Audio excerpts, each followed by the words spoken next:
এখানে কিন্তু আমরা এখনো যেটা নাকি যে অরিজিনাল বাঘ, সেই বাঘটা কিন্তু এখনো দেখতে পাইনি। তো দেখতে পেলাম এটা একটি, এই যে বাঘ, কিন্তু বাঘ ভিতরে আছে কি না এখনো জানি না, তবে যাব। তবে যেই পরিমাণে বাঘ দেখলাম, বাঘের কোনো শব্দ নাই। এই চিহ্নটা হলো আহ, এটা ঢাকা মিনি চিড়িয়াখানা বলে। ও, এখানে কি আছে? কুমির? বাস্তব না তো। আহ, দেখছেন কুমিরটা কত সুন্দরভাবে এই গরমে দিয়া বেচারার অবস্থা ভালো না।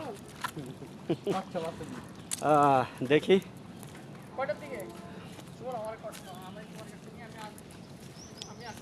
আসলে ঘুরতে হলে সময়ের প্রয়োজন। এই যে পাইলাম সেই চিতাবাঘ। বাহ, কত সুন্দরভাবে চিতাবাঘটা, চিতাবাঘ, চিতাবাঘের চিত্র।